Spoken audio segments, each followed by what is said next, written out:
நான் உங்ககிட்ட என்ன தங்கம் முறையமா கேட்டேன், உங்களுக்கு ஒரு செருப்பு கேட்டேன். மறந்துட்டடி. இங்கே மறக்குதா? இதுவே எங்கள் அப்பாவாக இருந்தால் எத்தனை ஜோடி செருப்பு வாங்கி கொடுத்துருப்பாரு. இங்கே மட்டும் அமேசான் என்ன, ஃப்ளிப்கார்ட் என்ன.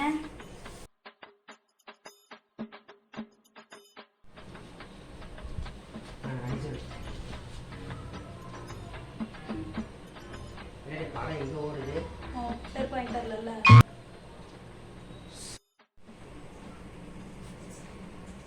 என்னங்கம்மா